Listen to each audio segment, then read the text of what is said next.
使徒信条を続けて見ています。 사도신경을 계속 보고 있습니다. 今日から聖霊の働きに対する告白です。 오늘부터 성령님의 역사에 대한 고백입니다. もともと序論に一つの単語を書こうと思っていましたが書きませんでした。 원래는 이 서론 부분에 한 단어를 쓰려고 했지만 안 썼습니다. その単語が一般的にものすごく否定的に使われているからです。 왜냐하면 그 단어가 일반적으로 아주 부정적으로 사용되는 단어이기 때문입니다. それが破局という単語です。 그 단어는 파국이라는 단어입니다. もともと破局という単語は囲碁から生まれたそうです。 원래 이 파국이라는 단어는 그 바둑에서 시작된 단어라고 합니다. もともと悪い意味で使われる単語ではなかったと言います。 원래부터는 나쁜 뜻으로 사용되었던 단어가 아니라고 합니다. もう決められた枠を壊す一手という意味だそうです。 원래부터 정해진 그 틀을 부수는 그런 한수라고 합니다. また囲碁で私たちが一手を置くというじゃないですか。石を置くことを一手を置くと言います。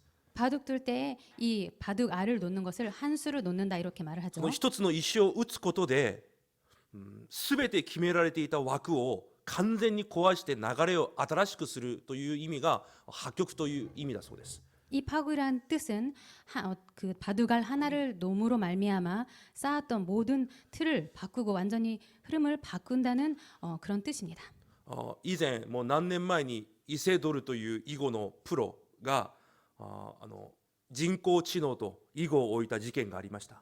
예전에 그 인공지능 컴퓨터가 이세돌이라는 그 선수를 이긴 그런 것이 있었죠. そのイセドルさんが言っていたのが今まで見たこともないその一手によって私が考えていたいろんな枠が一瞬にして壊れた、そういうふうに言っていました。 그 이세돌이라는 분이 이렇게 말씀을 하셨습니다.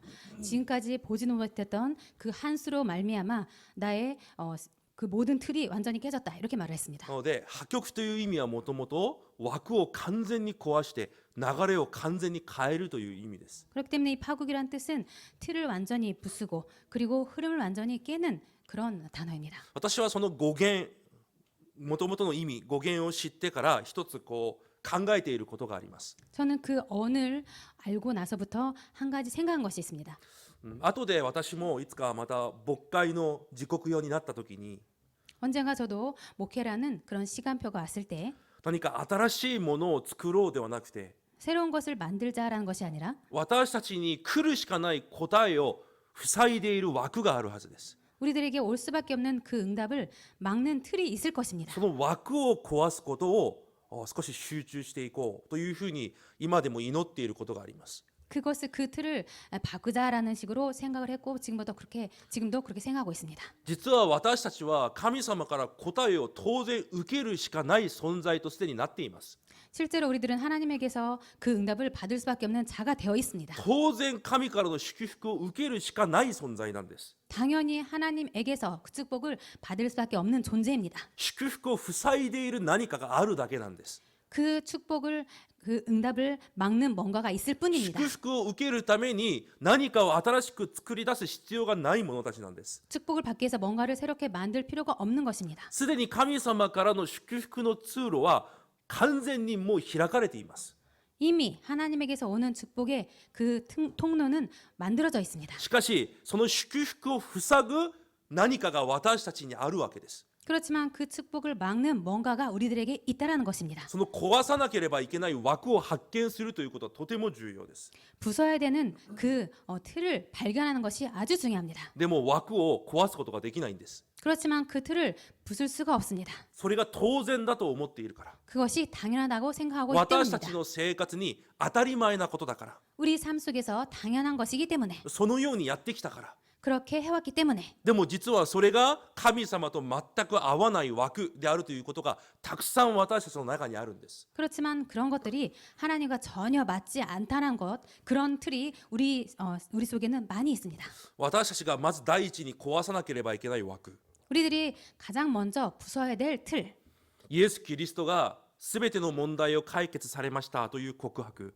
예수 그리스도께서 모든 문제를 해결하셨습니다라는 고백. それが単純に私の問題を解決するためだけの告白になっちゃもういけないんです。 그냥 단순히 그것이 우리들의 문제를 해결한다라는 식으로 그렇게 그냥 단순한 고백을 해서는 안 됩니다. イエスがキリストですという告白が単純に私の苦しみと問題と戦うためにする告白で終わっちゃいけないんです。 예수가 그리스도라는 이 고백이 단순히 우리들의 고통과 문제를 해결하기 위한 그런 고백이 되어서는 안 됩니다. これからはイエスがキリストですという告白が人を生かす告白にならなければいけないんです。 앞으로 이 예수가 그리스도라는 고백이 사람을 살리는 고백이 되어야 でも 되겠습니다. 私たちがイエスがキリストですという告白はやっと私が自分の問題で生き残るためにしている告白に過ぎません。 그렇지만 이 예수가 그리스도라는 이 고백이 그냥 단순히 자기가 살아남기 위한 고백이 되고 맙니다. 問題の前でイエスがキリストです。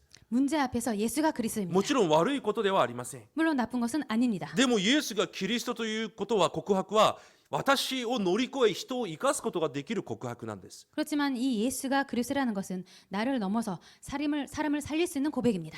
弟子たちがオリーブ山で神様からいろんなミッションを受けました。 제자들이 감람산에서 하나님께 여러 가지 미션을 받았습니다. でも弟子たちはイエス様に質問します。 그렇지만 제자들은 예수님께 질문을 합니다. いつ私たちが回復されるんですか？ 언제 우리들이 회복됩니까? その時にイエス様がこのように答えられます。 그럴 때 예수님께서 이렇게 い 대답하십니다. や、あなた方の弱さや足りなさは気にする必要がないんだよ。 너희들의 연약함과 부족함은 신경 쓸 필요가 없다. 聖霊の満たしを受ければ証人になるんだよ。 성령이 너에게 임하면 충만함을 받으면 증인이 된다. でも私たちは私たちの弱さと足りなさを満たすためのイエスがキリストですという告白をしているんです。 그런데 우리들은 우리들의 연약함과 부족함을 채우기 위한 예수가 그리스도입니다. いや、イエス・キリストはもう私たちの全ての問題を解決されたんです。 아니요, 예수가 그리스도 되심으로 말미암아 우리들의 모든 것을 이미 해결하셨습니다. 全ての問題が解決されたんです。 모든 부족함, 연약함을 채우고 문제가 해결받았습니다. しかし問題を今でも解決するためにイエスがキリストですという告白の水準にとどまっているんです。 그런데 그 문제를 해결하기 위해서 예수가 그리스도심을 고백하는 그런 수준에 머무르고 있습니다. 全てを解決した福音を持っている私たちが 모든 것을 해결하신 그 복음을 가진 우리들이 現実の問題にとらわれています。 현실 문제에 잡혀 있습니다. その枠を壊すことができないんです。 그 틀을 부술 수가 없습니다. イエス・キリストはその枠を壊すための答えじゃないのに、 예수 그리스도는 그 틀을 부수기 위한 응답이 아닌데, その弱さを満たすための答えじゃないのに、 그리고 그 부족함을 채우기 위한 응답도 아닌데, その弱さが足りなさがあったとしても私たちを通して証人となることができる力なのに、 그 연약함과 부족함이 있을지라도 우리를 증인으로 세울 수 있는 그런 능력이 있으신 しかし 분이신데, 私たちの視線が枠が問題にとらわれているんです。 그런데 우리들의 시선과 그 틀이 문제에 잡혀 있습니다. あ、大変だ。 힘들어. あ、これは問題だ。 이것은 문제야. あ、お金がない。 돈이 없어. これから私たちは私たちの福音というものは私という基準と考えを乗り越えていかなければいけません。 앞으로 우리들의 이 복음이란 것은 이 복음을 통해서 우리들의 기준과 이런 것을 뛰어넘어야 되겠습니다. 私の考えを乗り越えて人と教会を生かす。 우리들의 생각을 넘어서 사람과 교회를 살리고 私たちの教会が私たちというものを乗り越えて全てを生かす。 그리고 이 교회가 우리들이라는 것을 넘어서 모든 사람들을 살리고 そのようにできない全ての枠をこれからは壊していく必要があるんです。 그렇지만 그런 것들을 막는 이 모든 것을 틀을 바꿔 나가야 되겠습니다. なぜなら祝福はその後に来るんです。 왜냐하면 축복은 그 다음에 오기 때문입니다. 使徒の働き2章に確かにそのように記録されています。 사도행전 2장에 확실히 써 있습니다. 救いと伝道、御言葉が成就される御業が先に起こりました。 그 말씀이 성취되는 그 역사가 성령의 역사가 확실히 써 있습니다. 伝道の答えが御業が先に起きたんです。 전도의 그 응답이 그 역사가 먼저 し 일어났습니다. かし私たちはこのように言います。 그렇지만 우리들은 이렇게 말을 합니다. 弱いから伝道ができません。 약하기 때문에 전도할 수 없어요. 足りないから伝道ができません。 부족하기 때문에 전도할 수 없어요. お金がないから伝道ができません。 돈이 없어서 전도할 수 い 없어요. や違うんです。 아닙니다. 聖書は逆でした。 성경은 반대였습니다. 弟子たちはいつ私たちが回復されるんですかと質問をしています。 제자들은 언제 우리들이 회복됩니다라고 질문을 し 합니다. かしイエス様はそういうもの回復されなくても聖霊に満たされると証人になると言われたんです。 그렇지만 예수님은 그런 것이 회복 안 되더라도 성령님이 성령 충만함을 받으면 된다라고 だ 말씀하십니다. から弟子たちは聖霊の満たしを置いて祈ったんです。 그렇기 때문에 제자들은 성령 충만함을 놓고 기도한 問 것입니다. 題が解決されることを望んだんじゃなくて 문제가 해결받는 것을 원한 것이 아니라 聖霊が働かれることを望んでたんです。 성령님이 역사할 것을 기대했습니다. そして聖霊が働かれ 그리고 성령님께서 역사하시고 伝道の働きが起きて 전도의 역사가 일어나고 御言葉が成就される働きが起きて 말씀 성취의 역사가 일어나고 その次に個人の祝福教会の祝福が来たんです。 그 다음에 개인의 축복, 교회의 축복이 온 で 것입니다. も私たち考えを反対にしてるんです。 그렇지만 우리들은 생각을 반대로 하고 個 있습니다. 人が祝福されてこそ伝道ができる。 개인이 축복받아야지 전도가 되어진다. 教会が祝福されてこそ宣教ができる。 교회가 축복받아야지 선교가 된다. 違います。 아닙니다. 聖霊が働いてこそできるんです。 성령님께서 역사해야지만이 가능합니다. 反対に言います。 반대로 말을 합니다. 何もなくても 아무것도 없어도 弱くても 연약해도 足りなくても 부족해도 聖霊に満たされるんであれば証人になるんです。 성령님께 충만함을 받으면 전도가 되어집니다. じゃあ 증인이 私たち 됩니다. の枠を壊さなければいけないんです。 그렇다면 우리들도 이 틀을 부숴야 되겠습니다. 聖霊の働きを望む視線に 성령님의 역사를 보는 그 시선. 私の問題を解決するために見ている小さな視線じゃなくて 우리들의 그 문제를 해결하기 위한 그런 작은 시선이 아니라 全てを乗り越えてその全てを乗り越えて全てを生かすことを望むそのような視線。 모든 것을 뛰어넘어서 모든 것을 살린다는 그런 시선. なぜなら聖霊は私のために働きをしてるんじゃないんです。 왜냐하면 성령님은 나를 위해서 역사하신 것이 아닙니다. 聖霊は神様の働きをしてるんです。 성령님은 하나님의 역사를 하시고 계십니다. 今日読んだ本文が牧師たちが礼拝の最後に祝祷をするときに用いる本文です。 오늘 이 본문이 목사님들이 축도할 때 하는 성경 구절입니다. 牧師は神の代言者として神の祝福を代わりに伝えます。 목사님들은 하나님의 대언자로서 대신에 그렇게 축복하십니다. その時に聖霊の働きについて出ています。 그때 성령님의 역사에 대해서 말이 나옵니다. 聖霊の働きが交わりだと書いてあります。 성령님의 이 역사가 사역이 교통하심이라는 것입니다. 父である神様の働きを成し遂げるために 하나님 아버지신 그 하나님의 일을 이루기 위해서 聖霊が私と共におられ私と交わると言われます。 성령님께서 우리들과 함께 계시고 교통하신다는 것입니다. その交わりの一つ目が聖霊の内住です。 그 교통하심의 첫 번째가 성령 내주입니다. 皆さん絶対これを忘れないでください。 여러분들 절대로 이것을 잊지 마시기 바랍니다. 聖霊は神です。 성령님은 하나님이십니다. 皆さんの中にいる聖霊は神様なんです。 여러분들 안에 계신 성령은 하나님이십니다. だからローマ書8章には聖霊に対して神の霊、神の御霊、キリストの御霊だと表現しています。 그렇기 때문에 로마서 8장 9절에는 성령님은 하나님의 영, 그리스도의 영이라고 나와 있습니다. でも多くの人々が聖霊というと何かのエネルギー、 그런데 많은 사람들이 성령이라고 말을 하면은 뭔가의 그런 에너지, 何か力、 그리고 뭔가 힘, なんかそういう雰囲気、 그리고 그런 분위기, そういう一つの物体として考えていません。物体としか。 그런 식으로 어떤 물체로 그렇게 생각만 하고 있습니다. 皆さんの中におられる聖霊は神本体なんです。 여러분들 안에 계시는 그 성령님은 하나님 본체이십니다. その聖霊が私と共におられ、 그 성령님께서 우리들과 함께 계시고 神様として私たちのすべてを知っておられ、 하나님으로서 우리들의 모든 것을 알고 계시고 神様としてすべての働きができる方、 하나님으로서 모든 역사가 가능하신 분, 天と地のすべての権威を握って、 하늘과 땅의 모든 권세를 가지시고 神様として今も私と共におられ、 하나님으로서 지금도 나와 함께 계시고 神様としての働きをしておられる方、 하나님으로서의 그 역사를 하시고 계시는 분, その方が聖霊なんです。 그분이 성령이십니다. 聖霊が共におられるんです。 성령이 함께 계시는 でも 것입니다. 私たちの生きていく視線は、 그런데 우리들이 살아가는 시선은 生きていく枠は、 살아가고 있는 이 틀은 起きている問題やいろんな部分にとらわれてるんです。 일어나는 모든 문제와 그런 것에 잡혀 있습니다. いつ問題が解決されるんだろう。 언제 문제가 해결받지? いや、この問題が解決されてこそこれがで神の働きができる。 이 문제가 해결받아야지 하나님의 사역을 할 수가 있어. じゃあこの問題を早く解決しなければ。 그렇기 때문에 이 문제를 빨리 해결해야 돼. でもイエス様は正反対なことを言われたんです。 그런데 예수님은 정반대 말씀을 い 하셨습니다. や、問題が解決されるされないじゃなくて、 그 문제가 해결받고 받지 않고가 아니라 その聖霊に満たされれば、 그 성령님의 충만함을 받으면 神の力に満たされれば、 하나님의 힘의 충만함을 받으면 神の働きに満たされれば、 하나님의 그 역사함의 충만함을 받으면 あなた方は弱くても証人になる。 너희들은 연약해도 증인이 된다. そこに望みがあったんです。 거기에 소망이 있었습니다. 私と共におられる神。 우리들과 함께 계시는 하나님. だから皆さんは、私たちは私と共におられる聖霊が神だということをまず認めなければいけません。 그렇기 때문에 우리들은 우리들과 함께 계시는 이 성령님이 하나님임을 인정해야 됩니다.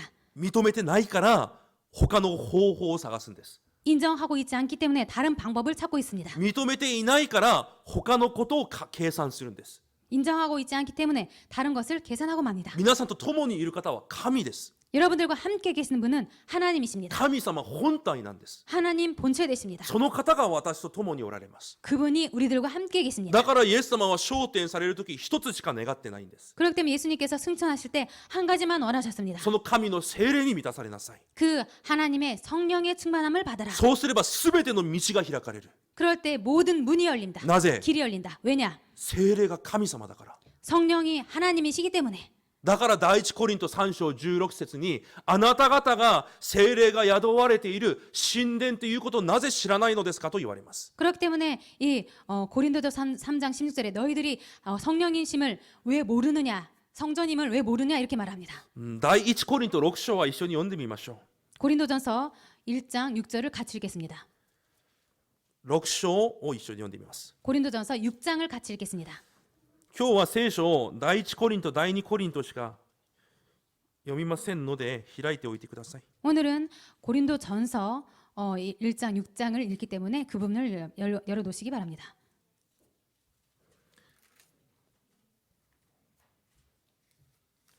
19節から20節を読みます。 고린도전서 6장 19절에서 20절까지 읽겠습니다. 一緒に読みます。 같이 읽겠습니다. せーの。あなた方の体はあなた方のうちに住まわれる神から受けた聖霊の宮であり、あなた方はもはや自分自身のものではないことを知らないのですか。あなた方は代価を払って買い取られたのです。ですから自分の体をもって神の栄光を表しなさい。アメン。 아멘. 私たちを代価を支払って買われたそうです。 우리들을 그 값으로 사셨다고 하셨습니다. そして私たちを神のものとされたそうです。 그리고 우리들을 하나님의 것으로 そ 삼으셨다고 の 합니다. 証拠として共におられるそうです。 그 증거로 함께 계시다는 것입니다. じゃあ皆さんは神のものです。 그렇다면 여러분들은 하나님의 것입니다. 神様は絶対皆さん滅びるように放っておかないんです。 여러분들을 그냥 멸망하게 내버려두지 않으십니다. その神が私と共にいるんです。 그 하나님께서 우리들과 함께 じゃ 계십니다. あ皆さん生活でその神様を認めてください。 그렇다면 여러분들 삶 속에서 그 하나님을 인정하시기 바랍니다. 認めるんです。 인정하는 것입니다. 例えば昨日もそうでしたが、土曜日とか革新が終わったら来られた方々が昼食を買いにコンビニなどに行かれます。 예를 들어서요.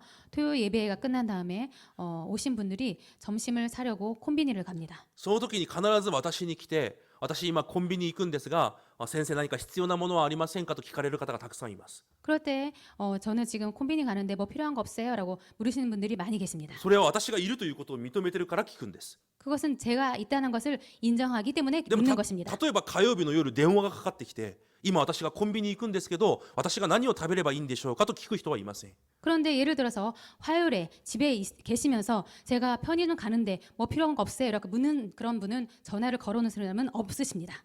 なぜならそこに私がいないからです。 왜냐하면 같이 제가 있지 않기 때문입니다. 神が私と共にいる。 하나님이 나와 함께 계신다. 認めるということは、 인정한다는 것은 その方に質問をし、その人と疎通するということなんです。 그분에게 질문하고 소통한다는 것입니다. でもほとんどの方が聖霊の内住、共にいるんだ、ここで終わってしまいます。 그런데 거의 많은 사람들이 성령님의 내주하심, 함께 계신다, 거기에서 멈추고 맙니다. その後からは全て自分で方法を考えて計算して生きていきます。 그 다음에는 거의 모든 사람들이 자신이 생각하고 그렇게 방법을 찾습니다. 第一コリント2章に見ると 고린도전서 2장을 보면은 このように書いてあります。 이렇게 써 있습니다. 神が私たちに準備されたことは私が知ることはできないと書いてあります。 하나님께서 우리들에게 예비하신 것은 우리들이 알 수 없다라고 써 있습니다. しかし神の聖霊は神の深いところまで全てを知ることができる方だと言います。 그런데 이 하나님의 성령님은 우리들의 하나님의 모든 깊은 것까지 통달하신다고 써 있습니다. なので神の働きは聖霊以外には知ることができないと書いてあります。 그렇기 때문에 하나님의 일은 하나님의 그 성령님 외에는 알지 못한다고 써 있습니다. だから私たちがその聖霊と交わるということはとても重要なんです。 그렇기 때문에 이 성령님과 우리들이 교통한다는 것은 아주 중요합니다. 聖霊の内住 성령의 내주. は神様が私と共にいるんだ。 하나님께서 우리들과 함께 계신다. そこで終わっちゃいけないんです。 거기에서 멈춰서는 안 됩니다. 神はアクセサリーじゃないんです。 하나님은 액세서리가 아닙니다. その方を認めて 그분을 인정하시고 神であるということを認めて 하나님이심을 인정하고 神であるということを意識して 하나님이심을 의식하고 神である方に質問をしなければいけないんです。 하나님이신 그 하나님에게 질문해야 됩니다. そのように先に私と共にいる聖霊が全能である神であることを認めてこそ 우리와 함께 계신 그 성령님께서 전능하신 분이라는 것을 인정해야지만 その次の段階に行けるんです。 그 다음 단계에 갈 수 있습니다. その聖霊の交わりの次の段階が聖霊の導きです。 그 성령의 내주 다음이 성령 인도입니다. 聖霊である神が共におられるんであれば 성령님께서 우리들과 함께 계신다면 当然聖霊の導きが最高の方法であるはずです。 그렇다면 당연히 성령의 인도가 최고의 방법일 것입니다. だから聖書はいつでも私たちに聖霊で行いなさいと言われます。 그렇기 때문에 성경은 항상 우리들에게 성령으로 행하라라고 말합니다. 皆さんにとって最高の答えは聖霊の導きなんです。 여러분들에게 있어서 최고의 응답은 성령의 인도입니다. 最高の方法は神である聖霊が私を導くということなんです。 최고의 방법은 하나님이신 그 성령님께서 우리들을 인도하신다는 것입니다. だからガラテヤ5章25節に見ると 그렇기 때문에 갈라디아 5장 25절을 보면요. このように書いてあります。 이렇게 써 있습니다. もし私たちが聖霊で生きているんであれば聖霊で行って生きていきなさいと書いてあります。 만일 우리가 성령으로 살면 또한 성령으로 행할지니라고 써 있습니다. それは私が何かをしなければいけないということじゃないんです。 이것은 내가 뭔가를 해야 된다라는 것이 아닙니다. 英語の聖書に見るとこのように書いてあります。 영어 성경을 보면 이렇게 써 있습니다. 歩調を合わせると書いてあります。 보조를 맞춘다라고 써 있습니다. 聖霊が歩まれるんですが 성령님께서 성령님께서 가시고 계십니다만 その聖霊と私の足を合わせるんです。 그 성령님과 나의 발을 보조를 맞추는 で 것입니다. も私たちがそういうことを一切考えずに生きている時間の方が多いということです。 그런데 우리들은 그것은 전혀 생각하지 않고 사는 것이 많다라는 것입니다. 聖霊が内住されています。 성령이 내주하시고 계십니다. そして聖霊の導きを受けたいです。 그리고 성령 인도를 받고 싶습니다. でもそこまでです。 그렇지만 거기까지입니다. 聖霊と一緒に歩調を合わせるという意識がないんです。 성령님과 같이 보조를 맞춘다는 그 의식이 없습니다. だから聖霊の導きを受けられる状態にもなってないんです。 그렇기 때문에 성령님의 인도를 받을 그런 상태도 되어 있지 않습니다. 例えばアヒルが自分のお母さんについて歩きます。 예를 들어서 그 오리가 자신의 어미와 같이 이렇게 걸어갑니다.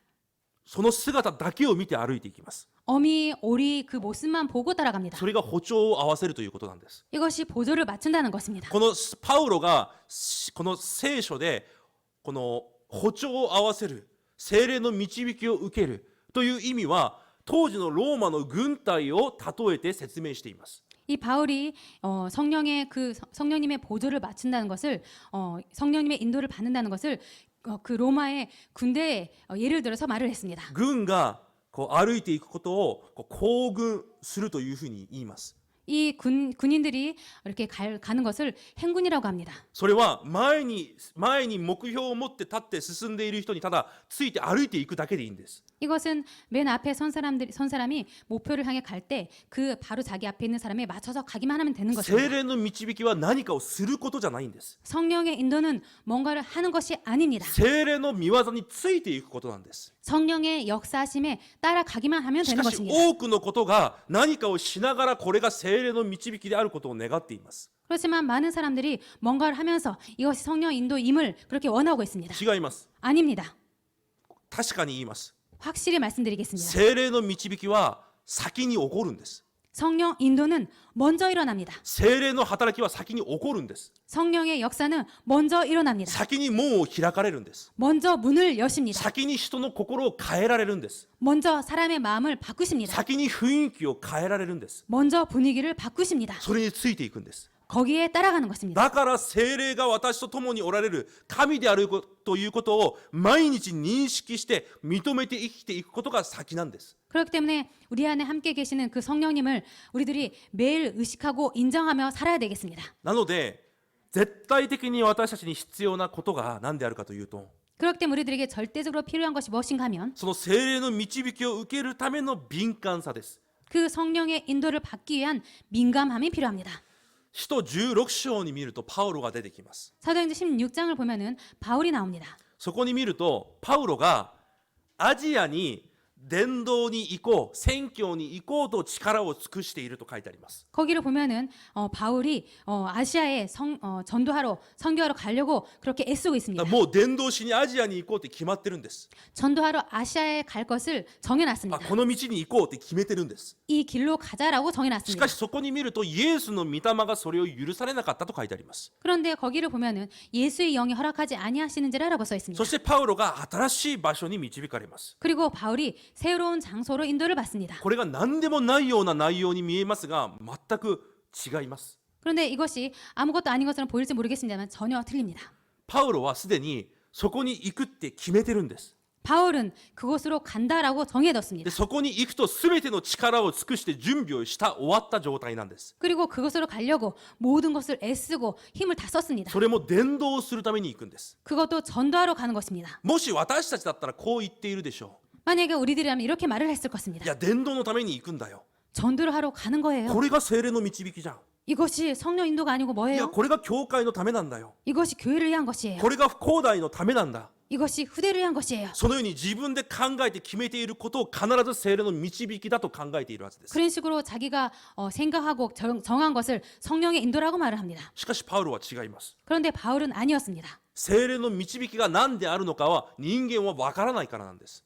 성령의 인도가 무엇인지 인간은 모르기 だ 때문입니다. から私たちは聖霊の導きを受けることが何よりも重要なんです。 그렇기 때문에 우리들은 성령의 인도를 받는 것이 무엇보다도 중요합니다. だからパウロが最も重要視したこと、 그렇기 때문에 바울이 그 무엇보다도 중요하게 생각한 것, それが祈りの場なんです。 그것이 기도의 장소였습니다. パウロは何かを選択する前に、 바울은 뭔가를 선택하기 전에, 何かをする前に、 뭔가를 하기 전에, 何かを発する前に、 뭔가를 말하기 전에 必ず祈ってから答えを受けてしていました。 반드시 기도하고 그리고 응답 받은 다음에 했습니다. だからパウロはどこに行ったとしても一番最初に探していたのが私が祈れる場所を探していました。 그럴 땐 바울은 어디를 가든지 우리들이 기도할 그 장소를 찾는 것을 가장 먼저 했습니다. イエス様も神様でありながらこの世で導きを受けるために毎日祈っていました。 하나님, 예수님도 하나님이심에도 불구하고 이 나라 이 땅에서 인도를 받기 위해서 그렇게 매일 기도하셨습니다.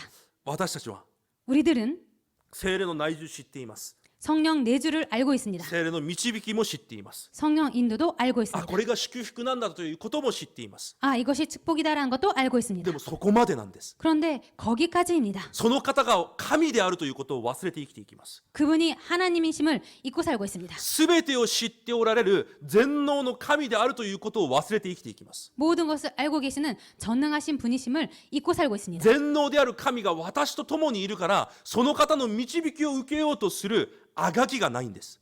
그 전능하신 그 하나님께 인도를 받으려고 하는 그 애씀이 없습니다. だから祈ることができません。 그렇기 때문에 기도를 못하고 있습니다. 聖霊の導きを受けなければは知っています。 성령 인도를 받아야 돼라는 것은 그렇게 알고 で 있습니다. も聖霊の導きは絶対私が分かることはできないんです。 그런데 그 성령 인도는 우리들이 절대로 알 수가 없습니다. だから聖霊の導きを受けるしか方法がないんです。 그렇기 때문에 성령 인도를 받을 수밖에 없습니다. だから祈ることしかできないんです。 그렇기 때문에 기도할 수밖에 없습니다. 私たちに絶対必要な 우리들에게 절대로 필요한 パウロが持っていたその祈りの場。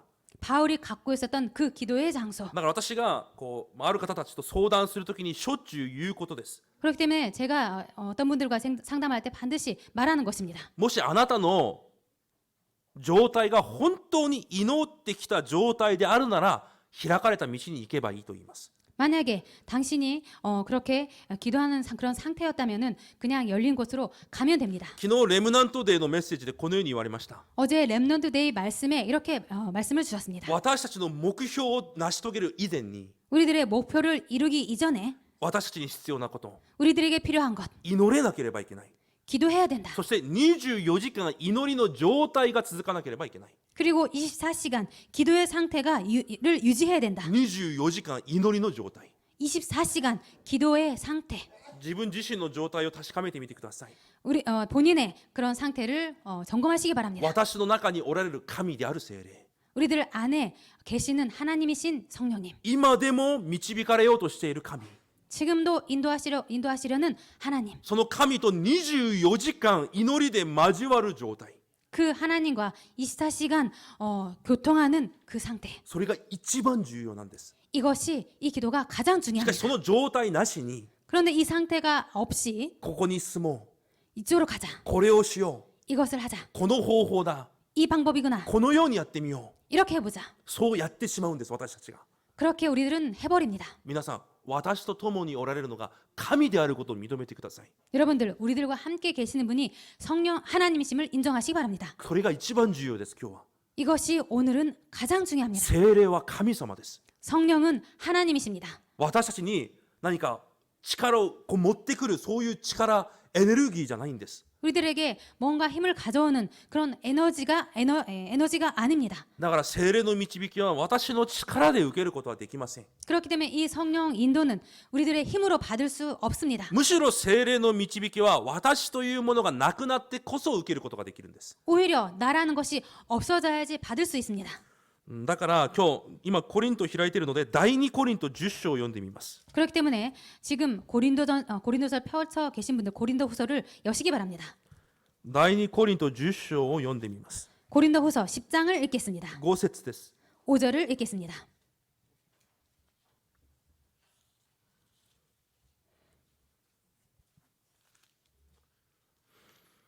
一緒に読みます。せーの。私たちはさまざまの試練と神の知識に逆らって立つあらゆる高ぶりを打ち砕き、すべての計りごとを虜にしてキリストに服従させ。アメン。すべての計りごとを虜にしてキリストに服従させる。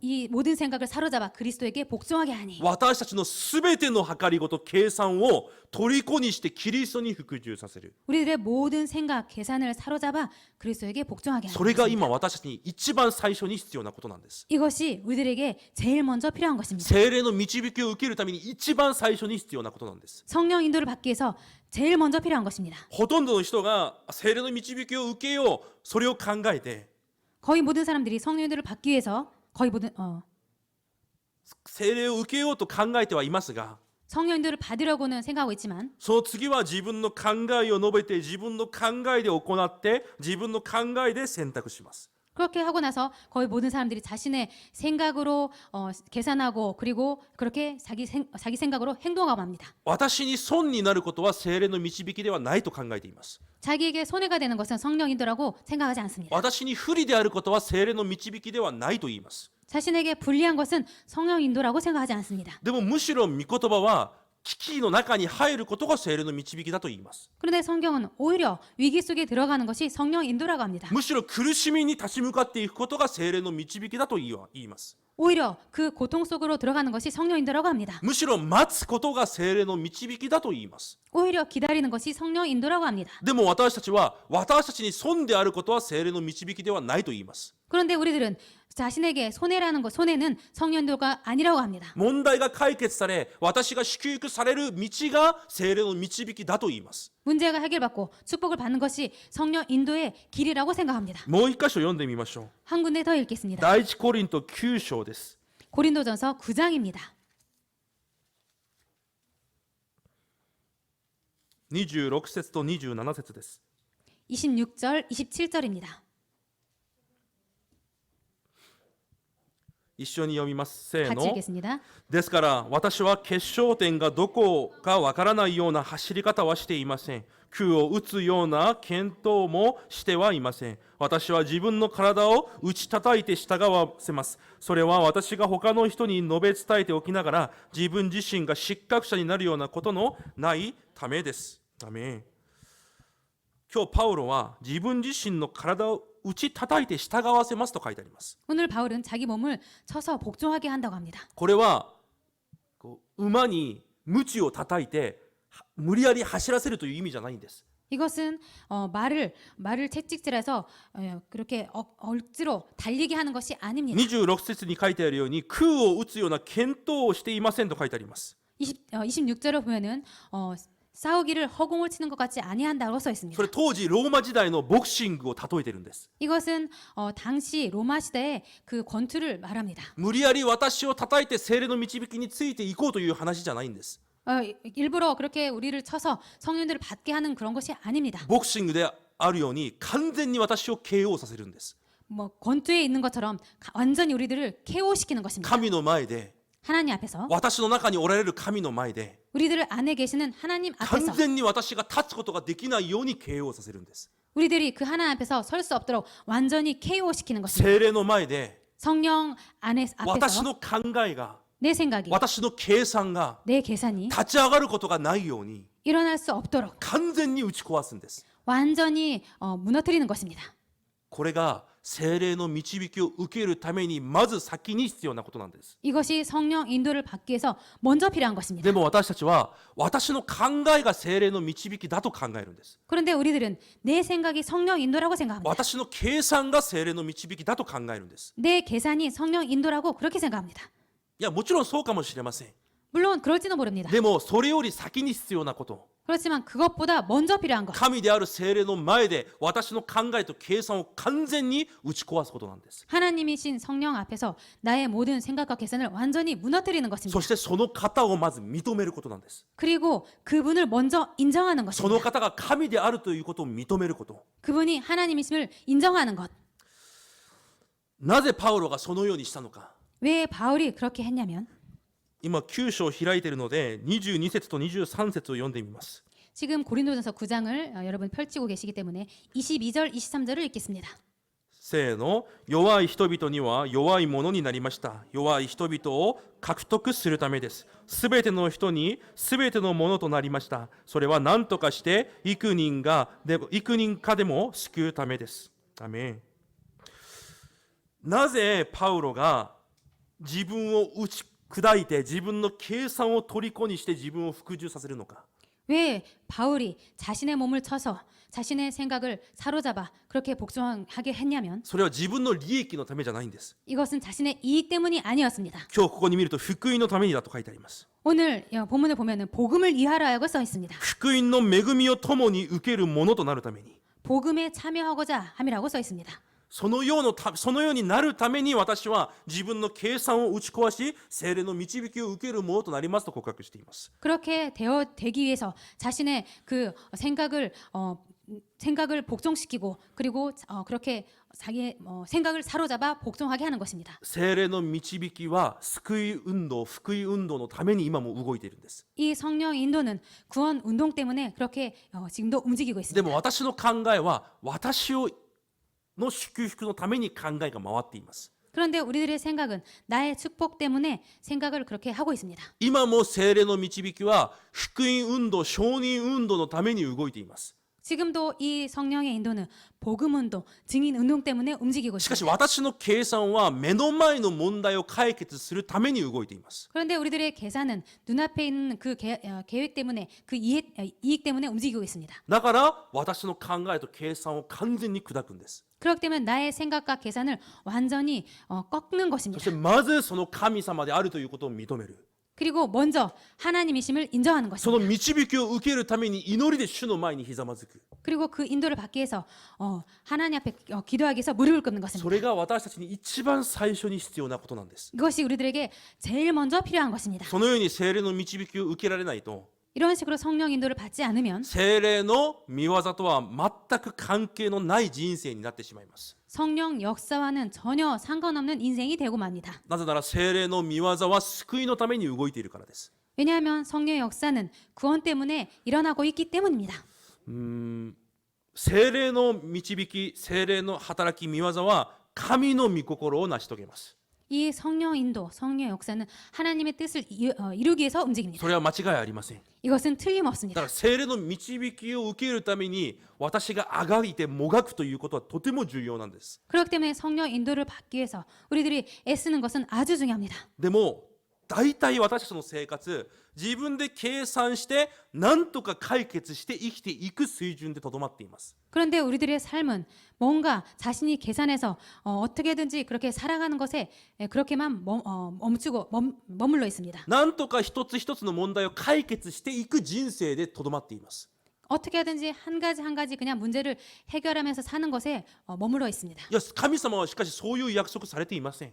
그런데 하나님은 그런 약속은 하시고 계시지 問 않습니다. 題が100個あっても1000個あっても 문제가 100개 있든 1000개 있든 それと関係なく 그런 것과 상관없이 聖霊の満たしを受ければ 성령의 충만함을 받으면 証人になります。 증인이 됩니다. だから私たちの関心がどこにあるべきなのか。 그렇기 때문에 우리들의 관심이 어디에 있어야 되는지 問題解決じゃなくて 문제 해결이 아니라 聖霊の導きと働きになければいけないんです。 성령의 인도와 성령의 역사에 있어야 되겠습니다. そうしてこそ私たちが神の働きに用いられるんです。 이렇게 해야 하나님의 그 사역에 쓰임 받습니다. ヨハネによる福音書15章26節に見るとイエス様がこのように言われます。 요한복음 15장 26절을 보면 예수님께서 이렇게 聖霊 말씀하셨습니다. が私を証しすると言います。 그 성령님께서 나를 증언하실 イ 것이요. エス様を証しする働きが聖霊の働きなんです。 예수님을 증언하는 사역이 그 성령의 사역이십니다. 聖霊が単独的に私を祝福される働きをしている方じゃないんです。 그 성령님께서 단독적으로 나를 축복하시는 그런 분이 아닙니다. 聖霊は神の御心を成し遂げられるんです。 성령님은 하나님의 뜻을 이루시는 분이십니다. 第一コリント開いているので2章4節を読んでみます。 고린도전서 펼쳐 계십니다. 2장 4절을 읽겠습니다.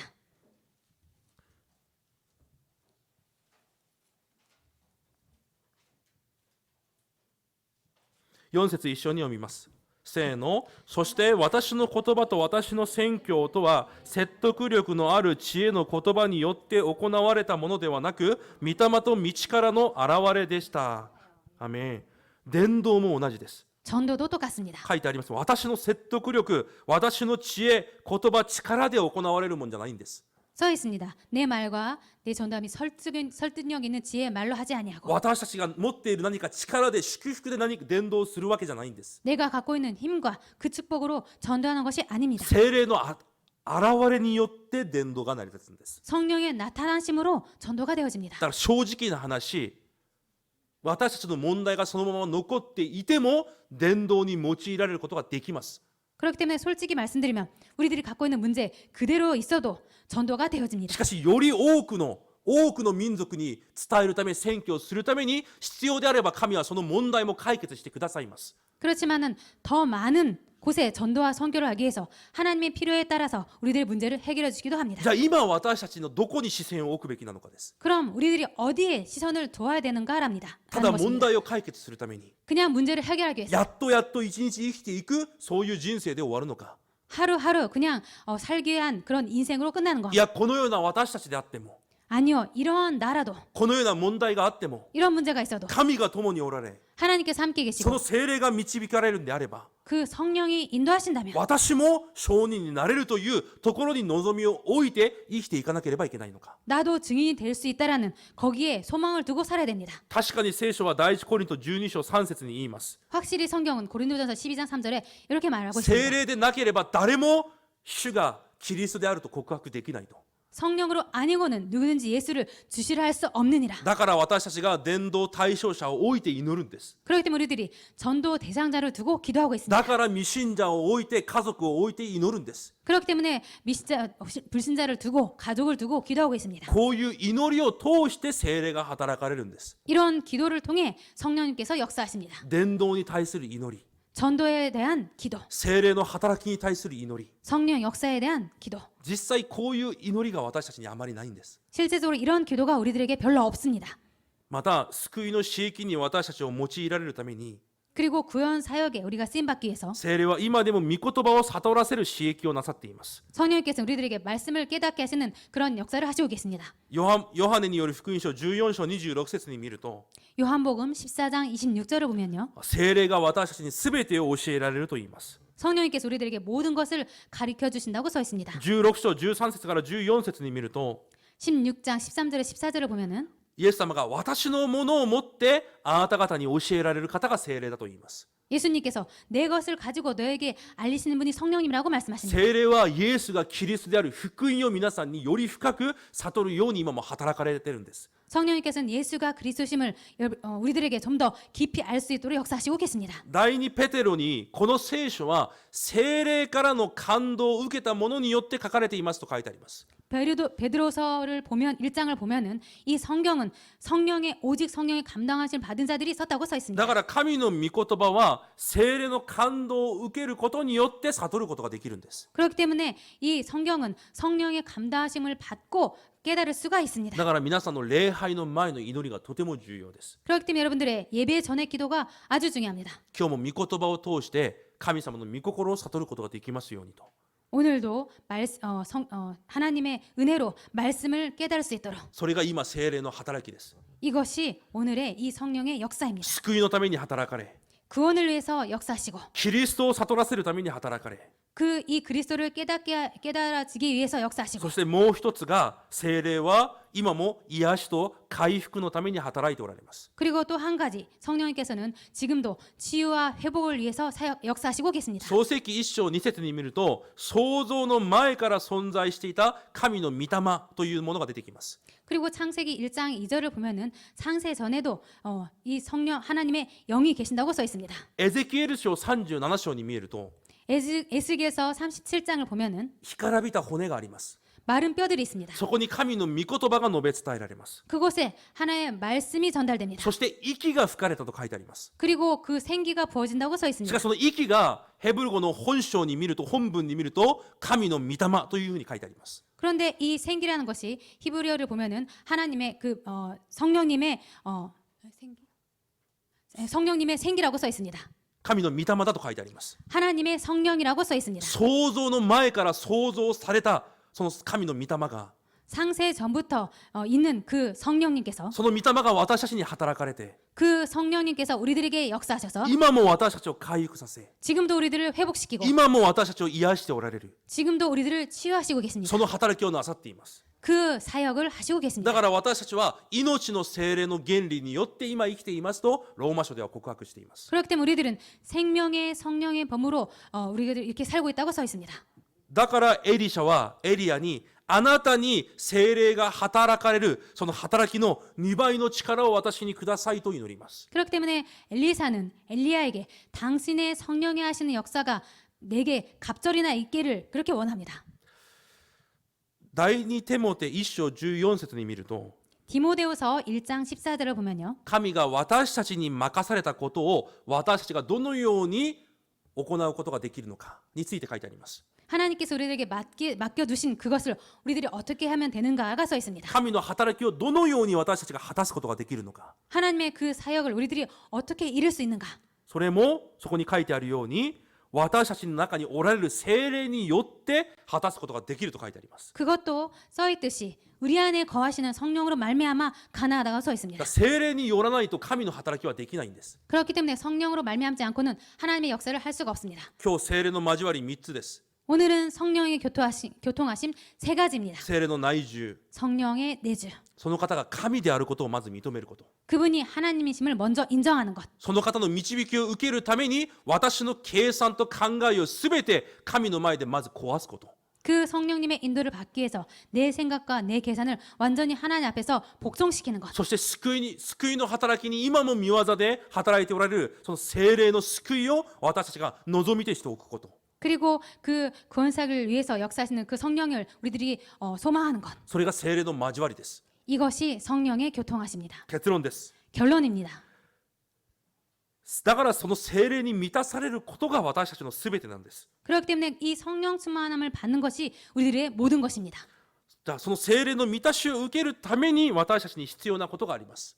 그렇다면 그 성령 충만함을 위해서 우리들에게 필요한 것이 있습니다. それが御言葉を受ける時間、 이것이 말씀을 받는 시간, その御言葉を黙想する時間、 그리고 그 말씀을 묵상하는 시간, そして祈る時間です。 그리고 기도하는 시간입니다.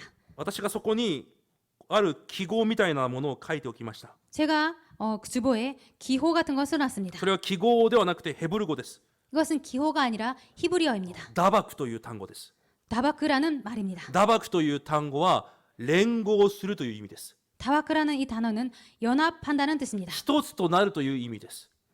え一つとなるという意味です。 하나가 된다라는 뜻입니다. そしてくっついて離れないという意味です。 그리고 딱 붙어서 떠나지 않는다는 そ 것입니다. してくっついて離れずについていくということです。 그리고 딱 붙어서 떠나지 않고 따라간다는 뜻입니다. これが聖書あらゆるところに出ています。 이것이 성경의 많은 곳에 등장합니다. 私が神の御言葉についていきます。 제가 하나님 말씀을 따라갑니다. 契約にすがりつきます。 언약을 의지합니다. 神の約束にすがりついて歩んでいきます。 하나님의 그 언약을 따라서 主 쫓아가겠습니다. の聖霊に導いていかれます。 그 하나님 주의 성령의 인도를 받습니다. そういうところに用いられている単語がこのダバクという単語です。 그런 것에 사용하는 단어가 이 다바크라는 そ 단어입니다. の意味がくっついて離れないという意味ということです。 그 뜻이 딱 붙어서 떨어지지 않는다는 뜻입니다. 私が御言葉を受ける理由、 제가 말씀을 받는 이유, 黙想する理由、 묵상하는 이유, 祈る理由、 기도하는 이유, 神の契約にくっついて離れないためなんです。 하나님의 언약에 딱 붙어서 떠나지 않기 위함입니다. 聖霊の導きにくっついて離れないためなんです。 성령의 인도에 딱 붙어서 떠나지 않기 위함입니다. しかし私たちは人生で契約と私たち、聖霊の導きと私たちの間に距離があります。 그런데 우리들과 그 성령의 인도와 우리들 사이에 거리가 있습니다. その距離を縮めなければいけないんです。 그 거리를 메꿔야 됩니다. それが黙想です。 이것이 そ 묵상입니다. れが祈りです。 이것이 기도입니다. だから私たちが祈りに専念して 그렇기 때문에 우리들이 기도에 전념하고 御言葉に集中するんです。 말씀에 집중하는 것입니다. 私がくっついて離れないこと、 우리들이 딱 붙어서 떠나지 않는 것. その御言葉の黙想と祈りということはとても重要です。 이 말씀의 묵상, 기도가 아주 중요합니다. それによって聖霊に導かれるものとなり、 이것으로 말미암아 성령의 인도를 받고 聖霊の働きが起こるものになるんです。 성령께서 역사하시는 그런 사람이 됩니다. 1週間も聖霊で満たされる1週間になることを主の皆で祝福いたします。 일주일간 여러분들께서 성령의 충만함을 받는 일주일이 되시기를 주님의 이름으로 축복 기도드립니다. お祈りします。 기도하겠습니다. 神様、感謝します。 하나님 감사드립니다. 神である聖霊が今も私と共におられます。 하나님이신 성령께서 지금도 우리들과 함께 계십니다. 私の考えがその神と一つとなり離れることがないように祝福してください。 우리들의 생각이 그 하나님과 하나가 되어서 떨어지지 않게 하여 주옵소서. 聖霊は今も導いておられると約束されます。 성령은 지금도 인도하시고 계신다고 약속하셨습니다. 私の考えが私の計算がその聖霊の導きと私の間に入ることがないように主が祝福してください。 그 우리들의 생각과 계산이 성령의 인도와 나 사이에 들어가지 않도록 인도하여 주옵소서. 聖霊の導きと私との間の距離を縮めることができる祈りが始まるように祝福してください。 그 성령 인도와 나 사이의 그 거리를 메꿀 수 있는 그 기도를 시작할 수 있도록 축복하여 주옵소서. そして救いのために福音のために今も働いておられる聖霊の働きを私が体験できるように祝福してください。 그리고 구원과 그 복음을 위해서 역사하시는 그 성령의 역사를 체험할 수 있도록 축복하여 주옵소서. このような答えを受けたから証人となりましたではなく、 이러한 축복을 받았기 때문에 증인되었습니다라는 것이 아니라 聖霊に満たされて証人という答えを受けましたと告白できる私たちとなれるように祝福してください。 성령의 충만함을 받아 증인이 되었다라는 그런 증인 될 수 있도록 축복하여 주옵소서. 私の問題が解決されたから伝道をしたという告白ではなく、 내 문제가 해결받았기 때문에 전도가 가능했다가 아니라 こんなに弱く足りない私たちでありましたが、聖霊の働きによって用いられたと告白できる私たちとなれるように祝福してください。 이렇게 부족하지만 성령의 역사함으로 가능했다라고 증언하는 우리가 될 수 있도록 축복하여 주옵소서. イエス・キリストの皆によって感謝しお祈りいたします。 예수 그리스도 이름으로 감사드리며 기도드립니다. アーメン。 아멘.